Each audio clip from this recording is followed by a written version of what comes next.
the science shows just by taking your shoes off and walking around barefoot for 6 months or in barefoot shoes, your feet get 60% stronger. 60% is a crazy number in science, right? 6 months, no special exercises, literally just walking around. And that's not because barefoot makes your feet stronger, it's because normal shoes make your feet so weak. And it is literally like taking your arm out of a cast and just rehabbing the arm. Hi, I'm Lauren Parsons. And I'm Andy Jackson, and this is the All Well Co podcast. Dive deep with us as leading experts share their unique perspectives on topics such as recovery, sleep, movement, and the latest innovations in the space.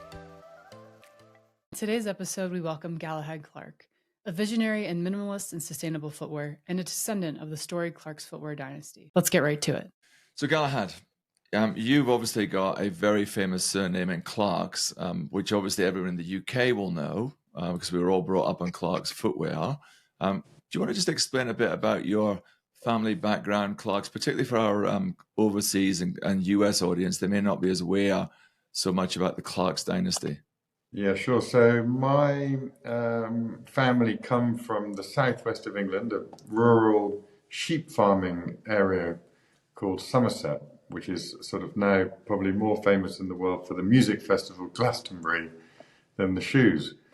And there's some funny stories about that. But so yeah, my ancestors were Quakers and sheep farmers. And Quakers back in the day were not allowed to go to university because you had to swear an oath to go to university back in the day, an oath to the high church, basically, and to the king and the queen. And the Quakers refused to submit to the high church and the authorities that were. So Quakers all over the country actually built amazing businesses and educated themselves and created these very strong communities. And and some of the examples are Cadbury's chocolate, the Roundtrees was a famous northern family. Even some of the banks were started by Quakers, like Barclays. And in my family's case, being sheep farmers down in Somerset, they started off by making a slipper out of sheepskin, and they made the first sort of commercial shoe under the Clark's brand in 1825. Which was literally a little sheepskin moccasin. And they've been making shoes pretty much ever since. And actually, all the way up until the mid-90s had nearly all the production in England. And, built a really big, interesting business. And myself, I witnessed actually as a teenager in the 90s, actually that beautiful Quaker business get sort of slightly picked apart and taken apart by mercenary outside management. All the factories were shut down in the UK and all the production was moved overseas. So it was a very formative time for me to witness a beautiful, purpose-driven, values-driven business get capitalized by outsiders and, in many ways, let's say, changed, not necessarily for the better. And so that was a very formative part of my education to witness that. So taking that point then, so how's that influenced your total perspective on footwear? Well, funnily enough, obviously Clark's have had a reputation that they almost have a monopoly in the UK on children's shoes, and they're known as the healthy shoes, and there's a sort of saying in England that the day of independence is the day you have to stop wearing Clark's shoes. And actually, amazingly, subsequent to starting Vivobarefoot, I found Clark's advertising campaign from the 1870s, which was called a hygienic boots and shoes. And it was an advert with showing a juxtaposition of the sort of classic Victorian family of the day and age, the woman wearing a corset with little hobnailed boots and two stiff children sort of politely trotting alongside her on one side of the advert, and on the other side of the advert was a woman in more flowing clothes, and the kids were kind of going wild and crazy and running around. And it literally then had breakdown images of a foot in tight compressed shoes and wide, natural, anatomic shapes, as the advert said. And if you read the advert, it literally reads like a Vivo Barefoot advert. That's awesome. 150 years later, and I actually had no idea that Clark's actually almost built their business on barefoot, natural foot principles in the 19th century. Unfortunately, like lots of other businesses in the 20th century, they kind of lost their way and got dazzled by technology and started putting lots of underfoot technology into their shoes, and the shoes became less and less, let's say, anatomic. But they were on it in the 19th century. And so even though it didn't actually influence the start of Vivo Barefoot, after we launched Vivo Barefoot, I sort of, realized that, funnily enough, it was probably deep in my subconscious, my ancestral kind of, wisdom and consciousness that making anatomic shoes on anatomic principles, as Clark's used to call it in the 19th century, was deep in my bones. So obviously, you're obviously aware that I've been around, a couple of weeks with Vivo Barefoot, and I remember the Terra Plana days, and I think everybody knows this is my favorite brand in the world. So if you take traditional shoe design, and then you move through Terra Plana, and you get to Vivo Barefoot, you and Asher and the other founders of Vivo Barefoot, what was it you didn't like about the traditional footwear? And, how did the Clark's family take it when you started moving in direct competition and saying what they were doing was almost wrong? Yeah, so Asher was at Shoe College, basically. Asher, my cousin and co-founder of Vivo, pre-launching Vivo Barefoot, he was at Shoe College, and we actually connected. And I'd studied in America, and I was particularly interested in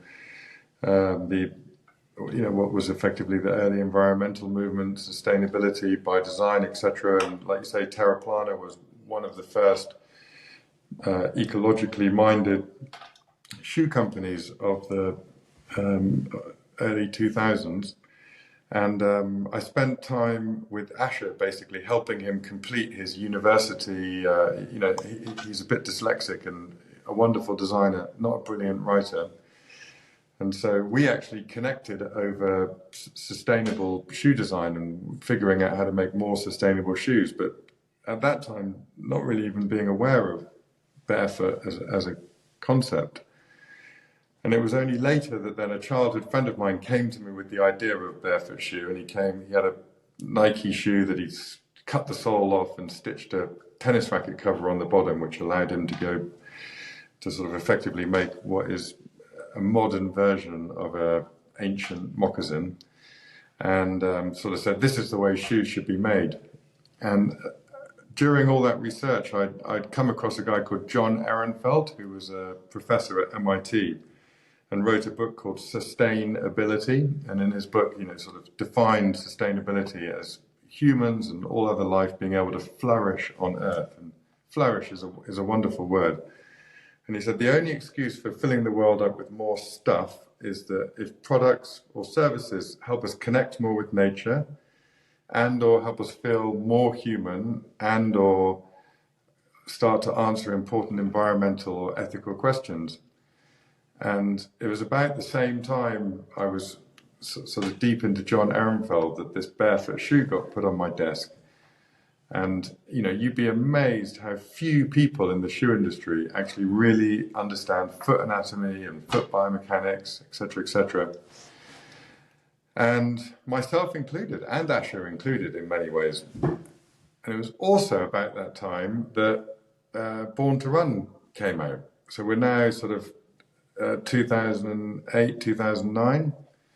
And it was... Coincidentally, we also got introduced to this guy called Lee Saxby, who had educated Chris McDougall, the author of Born to Run, on biomechanics and running.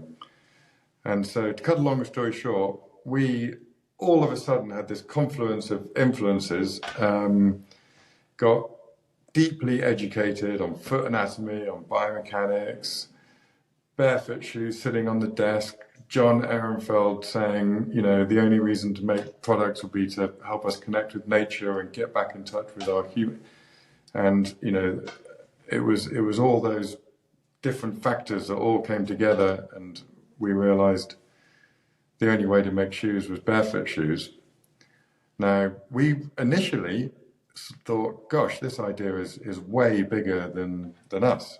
And when you sort of understand that truth, and more importantly, when you feel that truth, because we were making lots of prototypes and we were making sort of terraplana, sort of barefoot shoes, and we were feeling it every day.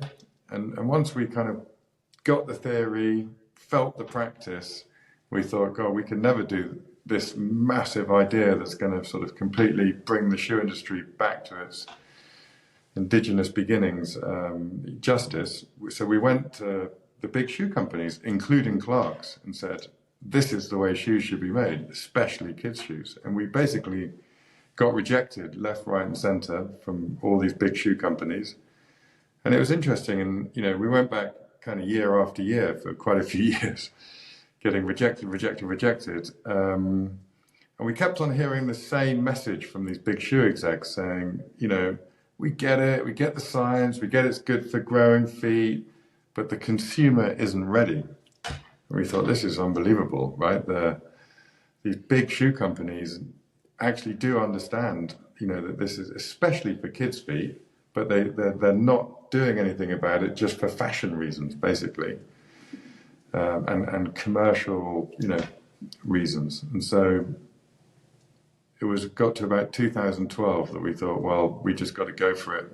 And we'd done everything we could to get Clark's on board, and we'd gotten to that point where we thought, F it, no matter what they think, we're going to do this, and we're going to, we've been careful over the years to sort of we've tread a bit lightly to not sort of call them out too much, but as the years go by and as the rejections kept piling up, we're getting less and less polite about those about what, as we call it, big shoe.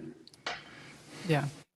What's fascinating, Lauren and I were just at an event in LA last week, and we came across this New Zealand, just amazing guy called Ian O'Dwyer. And he was talking us through all sorts of how the body works and flushes itself and etc. And he kept going back to, it's all about the big toe and it's all about the foot. It was just incredible. And it's much more scientific and much more in depth than just grounding and etc. And this is for another podcast. We're going to get him on the podcast, and you definitely should hang out with him. He was just an incredible guy, and it was all about the foot and just fascinating. Even my health issues, etc. He was coming back to mobility in the foot, and fascinating thing. Wow. So, if you take Vivo Barefoot from that 2012, and can you just give people who don't understand what the company is just a very quick overview of what Vivo Barefoot is? So Vivo Barefoot, it literally means live barefoot. And, we're a shoe company, a footwear company, as we like to say, that make shoes that allow the foot to do its natural thing. And so, and there's no magic really to 10,000 years ago, humans made footwear. Probably even longer than 10,000 years ago. Probably before humans even started farming, we were making simple foot coverings because our feet are we don't have hooves or pads. So it's been one of the earliest essential tools that Homo sapiens, the tool makers, made would have been footwear that allowed them to do the running, hunting, to run over the baking hot savannas and protect themselves from the camel thorns. They would have made the first hunting sandals out of eland skin, and then as we left up through the Rift Valley and populated the rest of the world, the first peoples in Europe would have made deer and elk and bison moccasins, and as we populated the colder reaches, reindeer moccasins, etc., etc. So humans have been making shoes as tools for thousands and thousands of years. In many ways, Vivo Barefoot is just going back to making shoes the way humans made them originally, which is just a simple foot covering, simple protection from either thermal or puncture wounds, as little shoe as possible to allow the foot to do its natural thing to the optimum level. because the foot is a really complex, amazing thing. And if you just, do you want me to explain a little bit about the difference between a simple barefoot shoe and a normal shoe as we know it today? Sure. So, the three body systems are the nervous system, the skeletal system, and the muscles and ligaments system. All are highly complicated and concentrated in the foot. And so we go one by one. Let's just start with the big toe, because you mentioned it. The big toe is 4 times as thick and 4 times as dense as the other toes, as the other metatarsals. It's designed to be the body's pivot and anchor.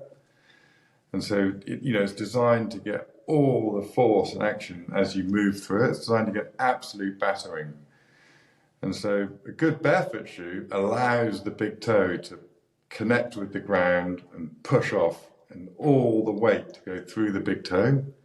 Normal shoes take the big toe, dangle it up in the air, push it up against the other toes, and almost render it completely redundant. So your whole skeletal system that kind of starts from the big toe is suddenly compromised. So you have to adjust all the way up the skeletal kinetic chain because your big toe is being pushed and deformed by normal pointy sprung shoes. The second big system is your muscles and tendons. You've got hundreds of muscles, tendons, ligaments, fascia in the foot. And they famously say that Bruce Lee's 1-inch punch comes from his big toe, because that sort of spiraling of muscles and tendons and fascia goes up figure of 8 from the toe through the body. And to have that power, it all comes from the big toe. But anyway, all these, so the foot is designed to splay and contract with every step, springy, incredible motion, like literally hundreds of muscles, tendons, ligaments. Normal shoes take this dynamic movement, hold the foot still, prop up the arch, and so sort of hold the foot static, literally like putting the foot in a cast, and so if you don't use it, you lose it. Normal shoes make your feet really weak. The science shows just by taking your shoes off and walking around barefoot for 6 months or in barefoot shoes, your feet get 60% stronger. 60% is a crazy number in science, right? 6 months, no special exercises, literally just walking around. And that's not because barefoot makes your feet stronger, it's because normal shoes make your feet so weak. And it is literally like taking your arm out of a cast and just rehabbing the arm.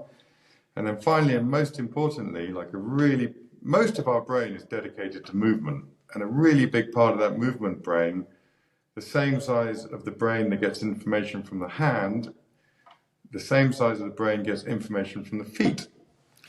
So the huge part of the brain is designed for feet stimulation and that vitality, and you have hundreds of thousands of nerve endings in your feet. They're sensory organs for a reason. And so normal shoes take all that sensory information and dull it completely down. Anything more than about 10 millimeters of padding completely dulls that sensory feedback from the feet to the brain. And like anything in life, if you get bad information, you make bad decisions. And the brain gets bad information from feet in padded footwear. It gets dulled, inaccurate movement information, and then it gets confused and makes bad movement decisions. And it's a source of a lot of pain and dysfunction in the body. So, simply put, wide, thin, flexible allows the natural foot to do its thing. Natural footwear, natural foot function. Wide goes into narrow, thin goes into stiff and padded, and flexible goes into stiff, which is, your average normal shoe, just completely undermining all three systems. And you pay for that all up through the body in many different ways, shapes and forms, as you just said.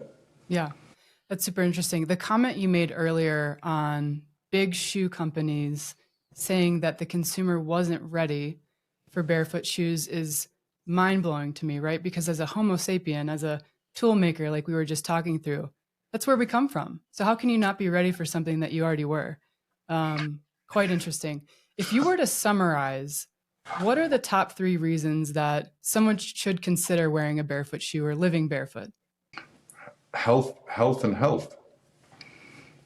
I mean, we didn't used to even really talk about health or think about health, and yes, we kind of, obviously, modern science and medicine has arguably elongated our lifespans. But I think now, we talk about being the first generation to live less long than the previous generation.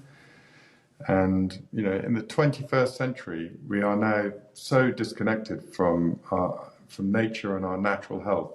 And in our case, obviously, it starts with feet, but it's everything. It's the way we eat, the way we sleep, the way we medicate ourselves, et cetera, et cetera.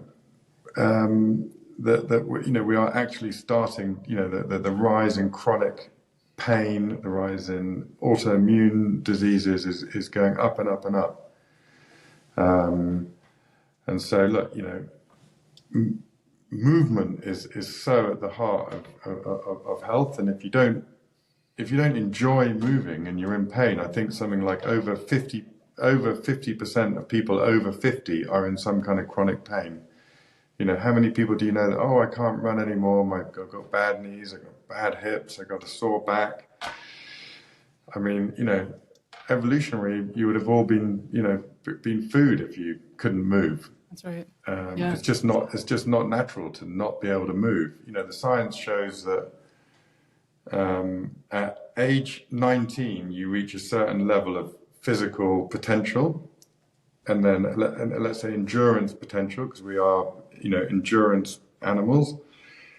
You peak in your early 30s, but then you don't go back down to your 19-year-old level of physical potential until you're in your 60s, physiologically, if you look after yourself, if you're healthy, if you're natural. There's not many 60-year-olds in the modern Western world that can move as well as their 19-year-old selves, whereas they should be able to. The body is designed, the physiology is designed to be able to. And I would argue that if you just wear natural shoes and keep your feet healthy, keep flexibility in your ankles and your hips, then you will be able to. And so who doesn't want that? You're going to say, which 60-year-old wouldn't want that? Is there any 60-year-olds here? Yeah, I don't know any. Yeah, I won't call anybody out. Can't see any. I can speak personally from experience. I've been exclusively barefoot for 7 years now, and it's quite literally changed the way that I walk.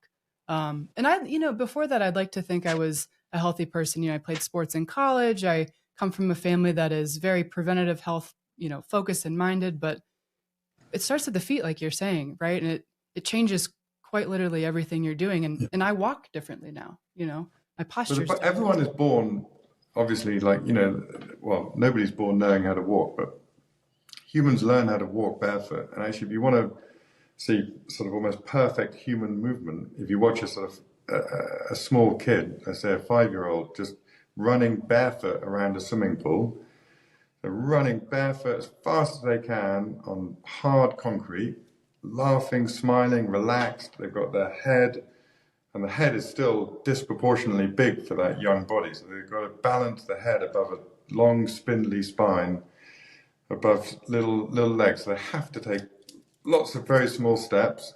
The posture has to be perfectly upright, and they're relaxed and happy. And that is a perfect picture of human natural movement. And not many humans anywhere have not experienced that and actually have that. And then, at age 6, they're sent to school, they're big wedges of foam, stiff foam with heels, are shoved on their feet, sent to school, sit down, shut up, don't move, and a lifetime of bad movement habits happen. And not only that, but those shoes, as we were just discussing, literally deform and weaken the feet. In my opinion, what big shoe does to little kids is the same as giving kids cigarettes. It deforms and weakens and damages their health on a profound scale, to the point where children's orthotics, children's knee pain, back pain, teenagers are in chronic pain, a lot of them, which is just bonkers when you really think about that. And in my opinion, it's partly to do with sedentary sort of lifestyles, but sedentary lifestyles, chicken and egg with poor fitting, stiff shoes. So, it's a big public health scandal, the modern shoe industry. And, who wouldn't want to just, have their natural movement for their whole life? Completely. I mean, it's really interesting you bring that up. Again, I'm going to shout out Ian O'Dwyer again, from who we met this weekend. One of the things he said to me was that your head is not designed to go right to left. You're designed to move from your chest and from your sternum, and the head is supposed to go with it. And what causes that is your foot and your big toe allows you to move that way. And I think that's what you've just said about kids. When you watch kids move, they don't turn their heads right to left. The whole upper torso moves. It comes from the chest, the sternum area, etc. And he was saying if you don't have mobility within the foot, what will happen is that will affect the knee, which will then affect the pelvis, and then you'll start getting all of these types of pain. So he was really, really forthright about its foot mobility is absolutely key at all times in life, not just as a kid, but as you stay as an adult. Taking that to the next stage, obviously, Lauren and I are very lucky. We kind of know a lot about the community of Vivo Barefoot. And we're aware now that we've got a ton of top athletes and performers who are wearing barefoot. And this will shock a lot of people. And they're breaking records, winning trophies, getting medals, etc. Can you just give an example of, from a performance point of view, of people within the Vivo Barefoot community who are, really getting results because they're being barefoot? Yeah, well, as you know, more and more elite athletes are understanding that having strong, healthy feet is a performance enhancer. Now, not many of those athletes we can afford to actually sponsor on game day, but there are NBA stars, there are NFL stars, lots of NHL stars, even whole teams, top 10. Super famous tennis players, weightlifters, world champion surfers. The list goes on and on of elite athletes that are spending most of their lives barefoot.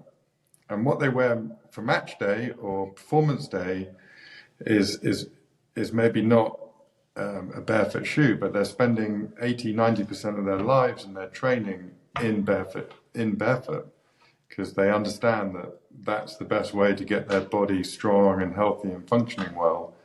And whatever badge they pin on their feet on match day is something that they paid a lot of money for, but it's not what they know allows optimal human function. And that is a growing thing, as you know. And we sponsor one or two elite athletes, but not many.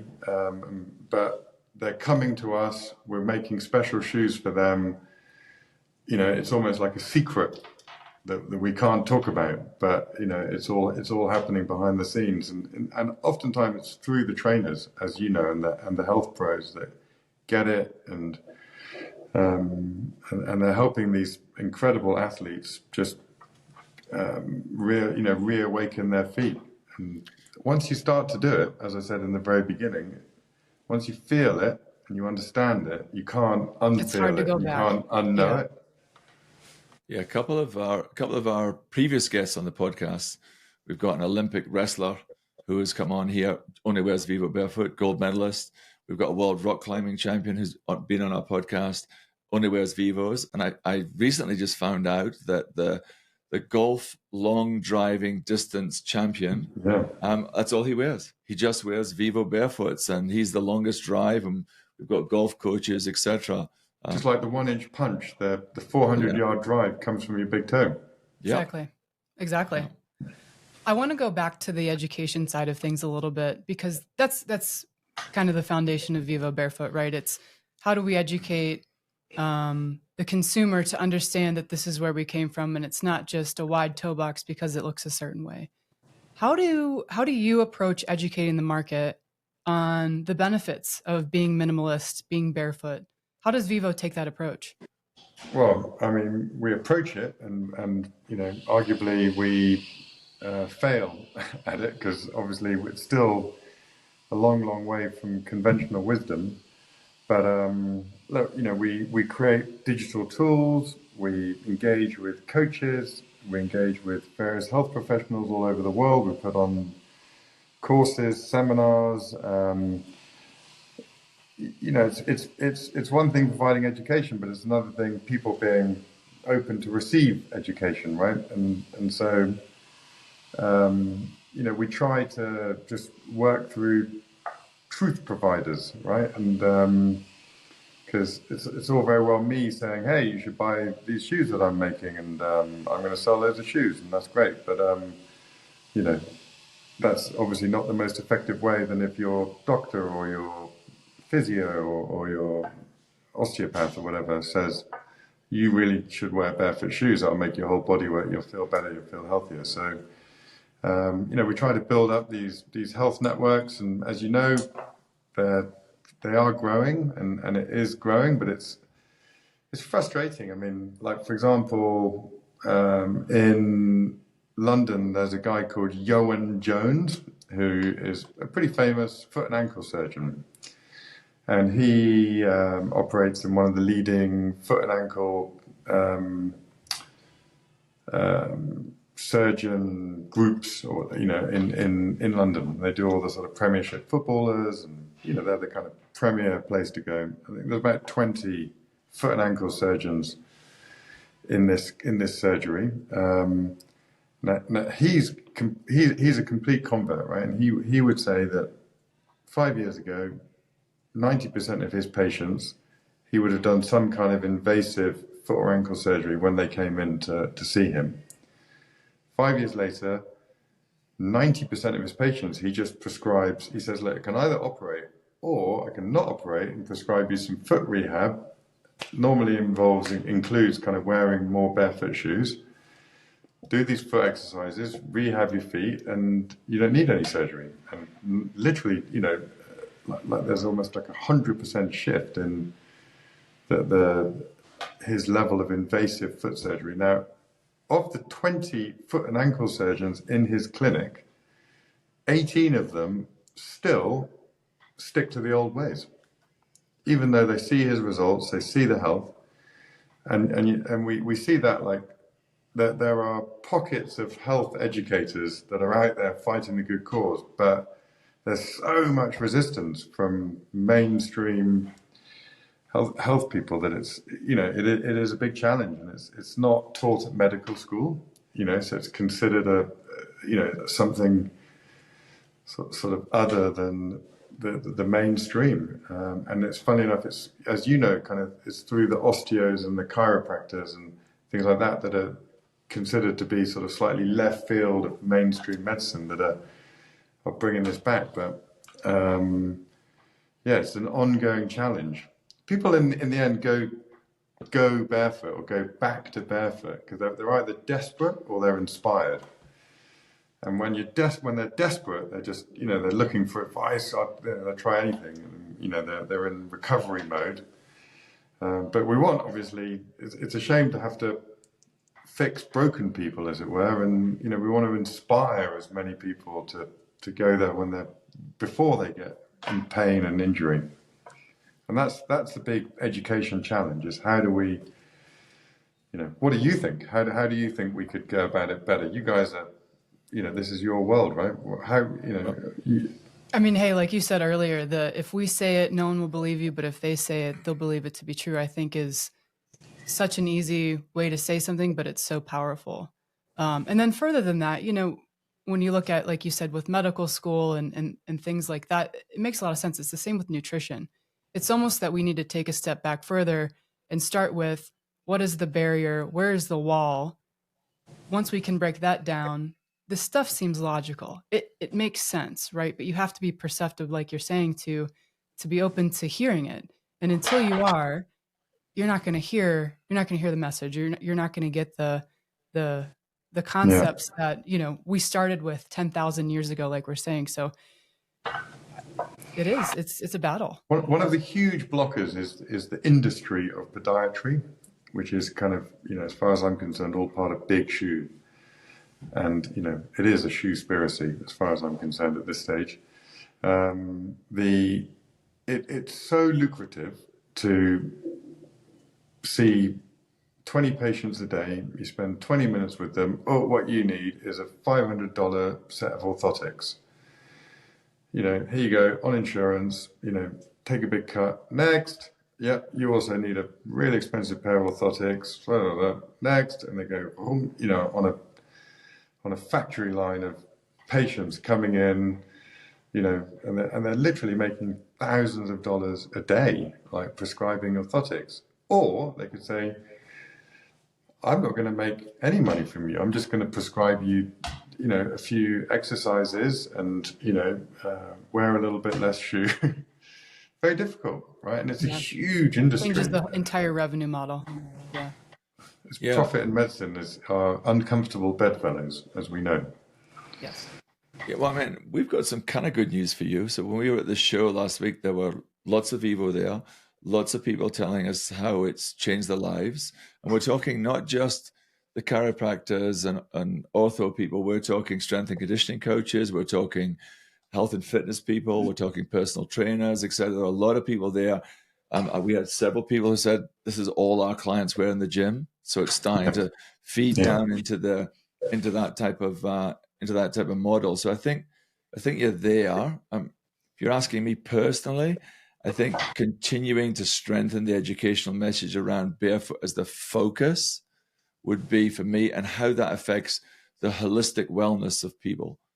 Yeah, that for me is the core, because it's easy to get distracted into the latest shiny design, or we'll talk about sustainability in a bit and in a second. It's easy to get excited about all of these things, but ultimately, and I'm going to say we, because we feel part of Vivo Barefoot, is that what we feel about it is that it's very much about something that is truly going to help someone's overall wellness. Mm-hmm. And I think the more that we can show how the foot, and actually come up with some unique ways that actually we can prove that this is affecting your lymph nodes, the cleansing of your body. It's not just about posture or relieving pain. There are other things that are doing this. I think that's where we'll succeed. Yeah. Good point. A friend of mine is interviewing for jobs right now, and a question that he asked that seems so simple, but I want to ask it in any interview moving forward is, what is the purpose of this company? And that's it, right? And if it's to, appease shareholders, or, we're here to do this or that, if you're not super clear on who you are, why you exist, what's your purpose, if everyone's not going to say the same thing, and then living through that, right? All of the messaging, all of the marketing, everything comes down to, what is the purpose of this company? And that's something that I think Vivo Barefoot has done really well. And that's why I think Andy and I love the company, is the purpose is very clear. And so it's just sending that message further. Yeah, no, and it's it's a funny one, isn't it? Because like our purpose, as we articulate it, is to reconnect people to nature, starting with feet, and it's and as you say, like that is a growing. People are going back to nature, back to natural ways, and some people get there first through food, or first through sleep, or ice baths, or whatever it may be. But in the end, people are realizing that going back to living more natural ways and more in rhythms with nature is a way to almost regain your own sovereignty, regain agency of your life, your body, and obviously in our case, feet are a very essential part of that whole movement, and it is growing. If you look at even if you go around the shoe stores in America now, you see fatter, crazier, more padded trainers than ever, right? They're all over the place. More air, more underfoot technology. But at the same time, as you've just been saying, if you look at the Google Trends, barefoot shoes is also suddenly started to grow again. And so there's this. It's no thanks to the shoe industry, right? Because we can't, the big shoe chains don't carry our shoes, right? They don't they're not interested to educate people around barefoot shoes, and they don't. In fact, they do the opposite. And yet the people are finding a way around it, right? Because the shoe industry as a whole and the big shoe companies are not educating people around foot health at all. Worse, they are actively peddling shoes that deform and weaken not just adults' feet, but your children's feet. I mean, it is scandalous, really. But the people are finding the alternative, and that's, maybe the positive about, on the one hand, the internet is being used to control us all, but on the other hand, it is an exciting way to disseminate new information, which is obviously also happening in a positive way. Let's just go a little into a couple of other things I know that are core to Vivo Barefoot. So sustainability is absolutely core value for Vivo Barefoot. So have you integrated that into the business model, product design, supply chain? And, what challenges have you had in terms of maintaining these sustainable practices and principles? I mean, as I said earlier, I mean, making sustainable shoes or sustainable shoes that are ultimately damaging to health and, make people sort of feel less good about themselves and even less connected to nature, because obviously, one of the simplest ways to disconnect yourself from nature is to strap on a huge lump of foam between yourself and the world. So, there's a lot of shoe companies out there that make sustainable shoes that do literally disconnect people from their health and from nature. So, fundamentally, how can you make a sustainable shoe that doesn't allow your feet to feel the earth? And, we really believe that once you feel the earth and you feel connected to the earth, you engage with her differently, and you're engaged to look after her more and be close to her and want to be with her more, as it were, feel her energies. And so that's one level. And then, of course, we do, have a material business. We have production lines, and we do use resources from the world. So, in our opinion, there's the only two ways to make sustainable products in our day and age is either products that are made from nature that can be returned to nature, that are ultimately compostable, or making products from existing polymers that are already in the world. So, not using any virgin finite materials, and finding ways to make truly circular polymer products. Now, the truth is, as we sit here right now, we make a very small percentage of our shoes in either a truly circular natural way or a truly circular polymer way. But the truth is, no shoe companies, really do that, apart from, maybe there's a cobbler up in northern Finland that makes Sami moccasins that does a pretty good job of it, and there's a guy down in the Kalahari that does a pretty good job of it too. But the big normal shoe companies that still make their shoes on production lines from lots of different components, no one's doing a great job of it. I'd say we were doing as well as anybody, but there's still so far to go to solve truly circular shoemaking, be it either natural shoes that then perform in the modern urban world, or polymer shoes that, and in a perfect world, the problem with plastics and foams and things is that either they're obviously a petrochemical base, but obviously now there's more and more plant-based polymers. But the truth is, when you then come to recycle them, they're getting downcycled and they go to a lower grade. And it's a very complicated world. There's an amazing new film out called Plastic Earth, which sort of describes the complexity of this whole thing and all the impurities that get mixed in with the different polymers that turn into new polymers.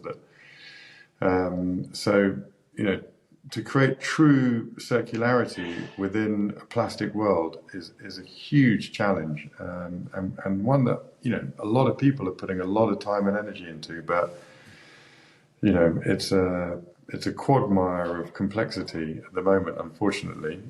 But yeah, in a perfect world, you'd make, a plastic bottle, water bottle would be able to be chemically recycled back to a plastic water bottle.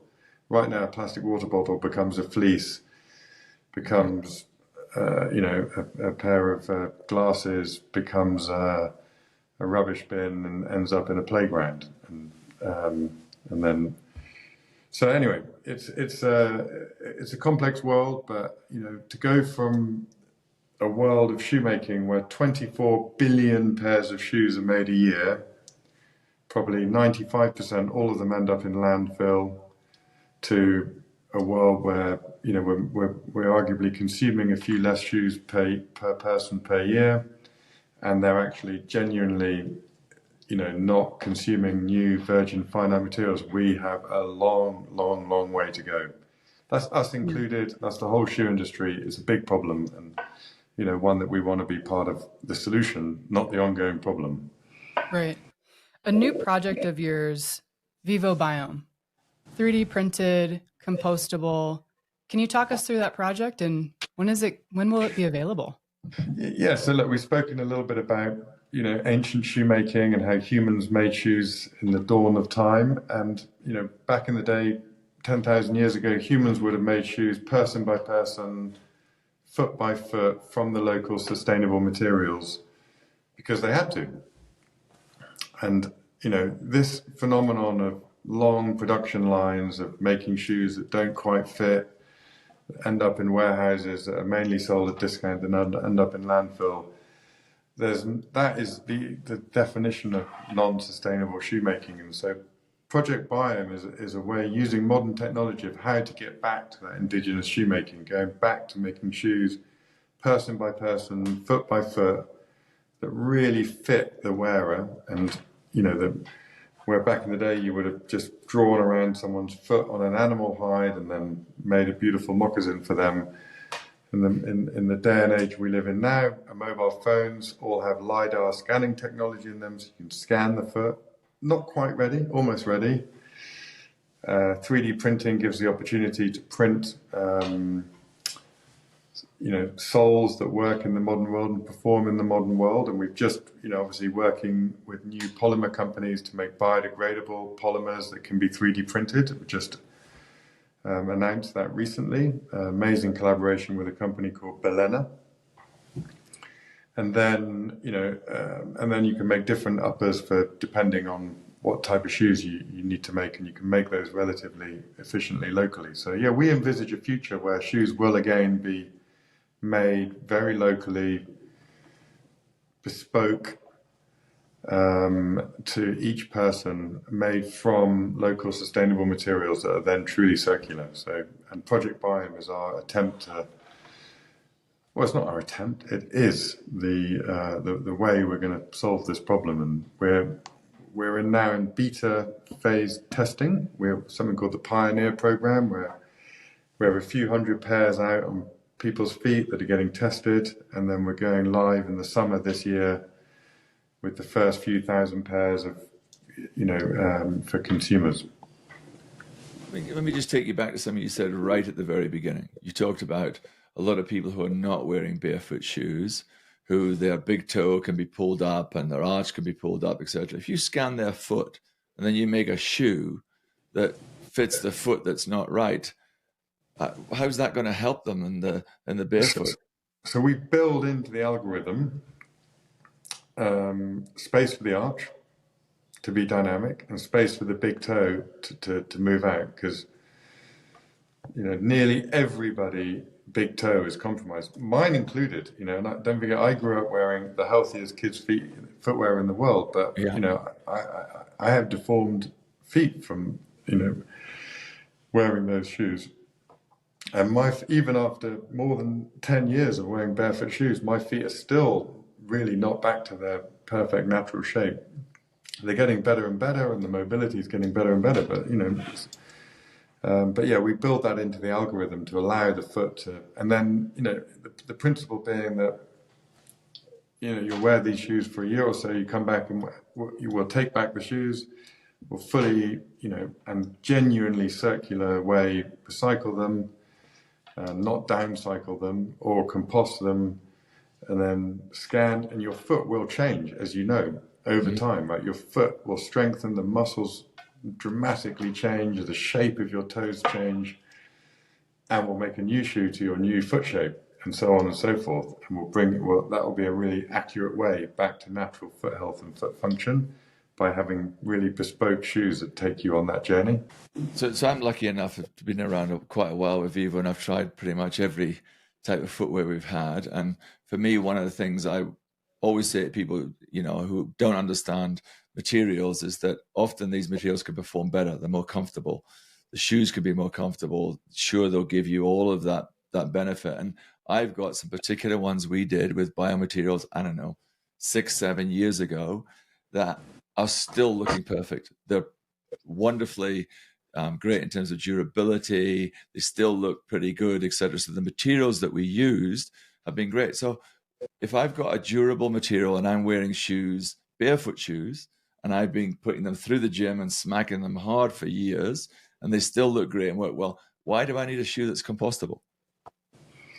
Well, durability is definitely like at the heart of sustainability, and making products that last and go on and on is obviously a key thing. And as you know, we making very thin, very flexible footwear poses quite big durability challenges, especially when you want to make them soft. And so, and as you know, we have a program called Vivo where we take shoes that have worn out or need repair or whatever, and refurbish them, repair them, and return them back to the market and back to active life. And we've repaired over 60,000 pairs of shoes this year, and put them back out into the world. So look, some footwear, and you have a pair of the Sustera TPU Bio TPU shoes, and go on and on. And you're a particularly graceful, beautiful mover, so you wear them much less harshly than average people. So I'm not sure about that. Not everyone's as graceful as you are. So unfortunately, the clunkier movers, destroy their shoes quicker than you do. That's awesome. I want to go back. I want to talk about the business side of things again, just a little bit. You've been running Vivobarefoot since its inception, and I'm sure there are tons of stories and tons of learnings and successes and failures. Could you share a pivotal moment or decision that significantly impacted your growth as a leader? I think like the moment that we decided to do, like, so when I was involved in a couple of other shoe companies. Andy mentioned one of them, Terraplana. There was another company called United Nude, which was really nothing to do with barefoot shoes. It was an architectural high heel company, of all things. We had a design company designing for other shoe brands, and by far the least profitable, least revenue generating thing we were doing was Vivobarefoot. And yet we made the decision to basically, myself and Asha made the decision to get out of everything else we were doing, to focus on what we truly believed in. And truth is, we almost immediately went bankrupt. We were in, very challenging survival mode for, quite a period of time. But ultimately, I think when you find something you believe in and a mission you really resonate with, then hold on to it and go for it with everything you've got. Because, I think like being a successful business person, with a business that you have a nagging doubt about whether it's really bringing wellness and health to people and planet, must be, a slightly miserable place to be. And, there's very little correlation between money and happiness, but there is quite a big correlation between purpose and happiness, and finding your purpose and happiness. And I think in the end, as you see with companies like Patagonia,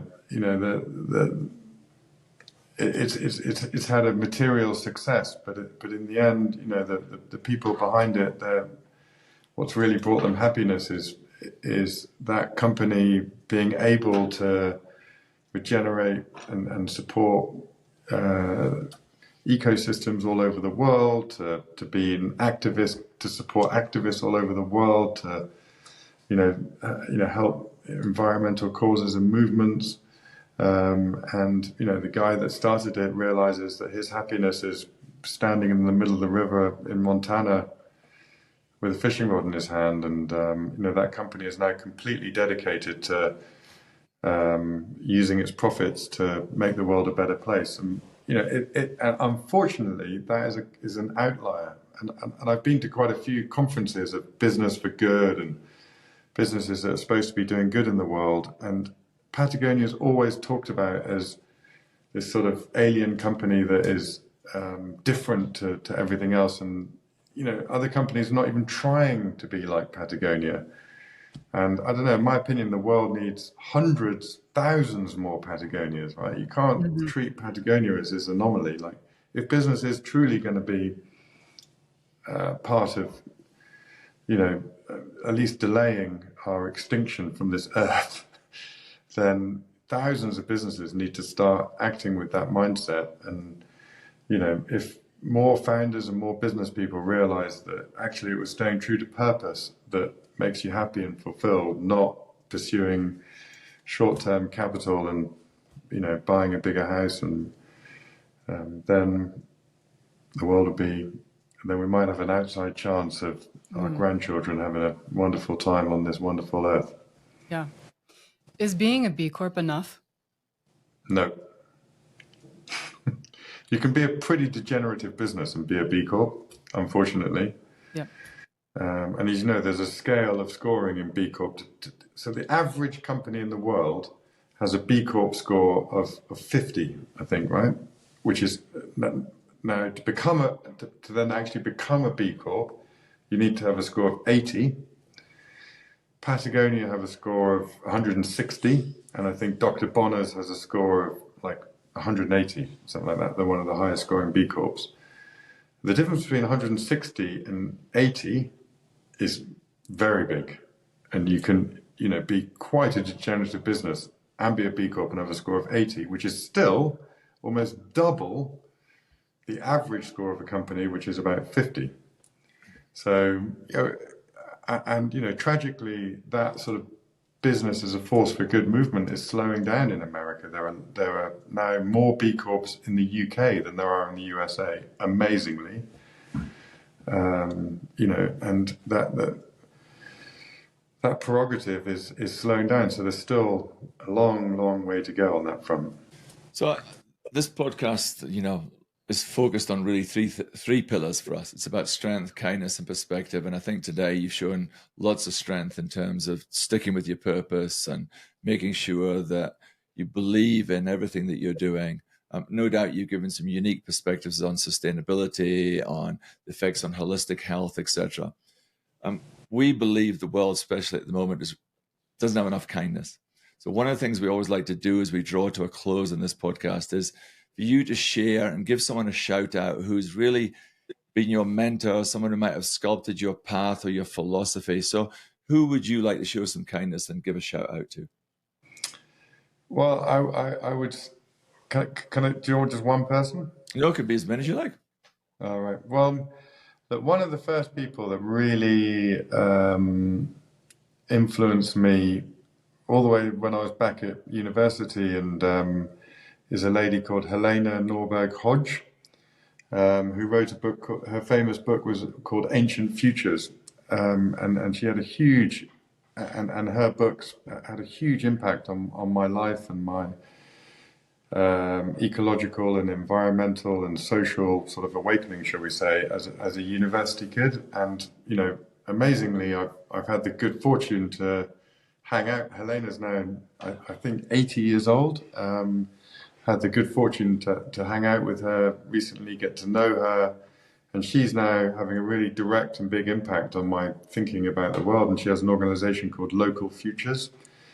And, where a huge part of that thinking is how to get people back to local food systems, to localism, basically. And obviously, I run what is effectively a multinational corporation. So she challenges me profoundly to sort of think, how can Vivo not fall into this big industry globalization thing that has left so many people disenfranchised, that has resulted in these crazy uprisings of populism, etc., etc. So how can a company like Vivo be part of the solution to bringing communities and because we spoke about what drives you and what makes you happy, but if you're devoid of community and feeling lonely and disconnected from the people around you, disconnected from the food you're eating, that's the quickest path to unhappiness for sure. So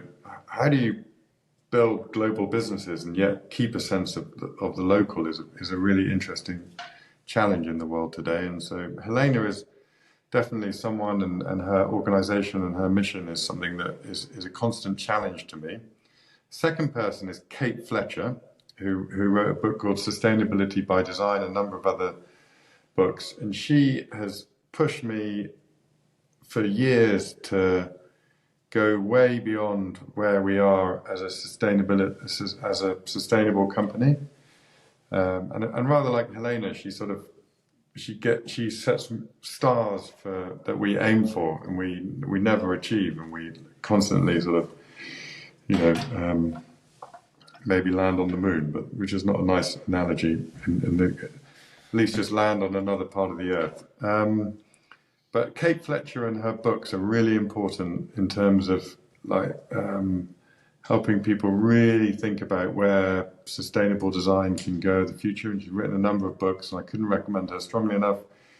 And the last person I've mentioned is someone a bit closer to home, someone who grew up in Colorado, who now lives in Virginia. This guy called Zach Bush, who for me is like a great modern day sage, and is uniquely able to combine, deep scientific knowledge and understanding with spiritual practice. And he in many ways pioneered the ultimate human connection, which is the connection of our human biomes and the soil.